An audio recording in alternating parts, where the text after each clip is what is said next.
تیرا کیا ہوگا نہیں، مجھے کالیا، تو ڈر ہے کہ نہ شاید کوئی وہ صرف کھا لے، کوئی وہ ہارپک کے قطرے پی لے. ہارپک پی لے، مطلب ویسے میرا خیال ہے ہارپک کے قطرے پینے کے بعد یہ حالت ہوتی ہے. مجھے ڈر لگ رہا ہے، یقین کریں. دیکھیں اس سے یہ دونوں خامخواہ 24 میں 25 26 اکتوبر میری کوشش ہوگی کہ میں سپریم کورٹ نہ آؤں. آپ چیف جسٹس قاضی فیصلہ کی فیئرویل اٹینڈ کرنے کا ارادہ نہیں مجھے رکھتے. اپنی زندگی عزیز ہے، نہیں، مجھے اپنی آپ- جان عزیز ہے. آپ کچھ قاضی- لوگ ماتم کر رہے ہوں گے یہاں پہ. یہ قاضی صاحب کو آپ جاتے کہہ رہے ہیں ہوئے وہی دیکھ رہے ہیں. ماتم جو 12 جولائی کو ہو رہا تھا. کچھ لوگ ماتم اس سے بھی ایکسٹینسو، تب تو اچھا ایک یہ ہوپ تھی نا. یہ ایک ہے، اگر دوسرا ہو تو پھر. اچھا آپ قاضی صاحب کو جاتے ہوئے دیکھنا نہیں چاہتے؟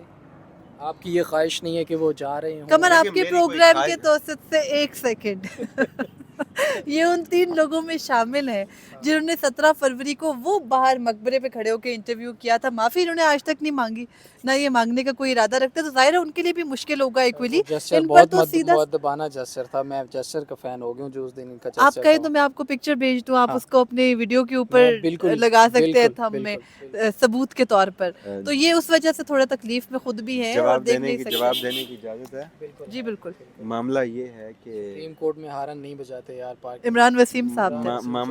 معاملہ یہ ہے کہ ایک صحافی کا کام ہوتا ہے خبر نکالنا، ایک صحافی کا کام ہوتا ہے ایونٹس کو رپورٹ ایک کرنا. صحافی کا کام ہوتا ہے اس کے پاس خود چل کے چیف جسٹس ٹہلتے آئے. لیکن اور ان کو یہ کریڈٹ بھی وسیم ملک کے پاس ہے کہ ایک ہی interview as a chief justice of Pakistan نے دیا ہے باقاعدہ طور پر، اور وہ انہوں نے وسیم کر ملک کے صاحب نے لیا. نکلوایا، انہوں نے ان سے نکلوایا ہے. سوال پوچھنا میرا فرض تھا، وہ میں نے پوچھا. اس دن کی سب سے بڑی خبر تھی وہ. اچھا ایک اور سوال نامہ معافی. ہے، وہ بھی ایک تھوڑے سے وقت کے بعد آپ کے ساتھ شیئر کریں گے. اس کے اوپر کچھ ادھورا کام ہوا ہے اور ادھورا بھی باقی ہے. بہرحال ویڈیو بہت زیادہ لمبی ہو جائے گی، لیکن ہم نے کوشش کی کہ ڈیٹیلڈ مزید ہو جائے گی بھائی، مزید جو کوشش کی کہ تمام ڈیٹیلز آپ کے سامنے رکھے، کیونکہ کچھ چیزوں کا بیک گراؤنڈ اس طرح سے ہوتا ہے کہ ان کو بیان کرنا، ایکسپلین کرنا بہت ضروری ہوتا ہے. وسیم ملک صاحب کے لیے دعا کیجیے گا، ان کی طبیعت کافی ناساز ہے، اس لیے آج تھوڑے سے ڈیلے بھی ہیں، اور مریم نواز اس کا فائدہ اٹھا کے ان کو سنا بھی رہی ہیں. تو ابھی تک کے لیے اتنا ہی. وسیم ملک صاحب اور مریم نواز خان صاحبہ کا بہت شکریہ. ناظرین اپنا بہت سارا خیال رکھیے. اللہ نگہبان.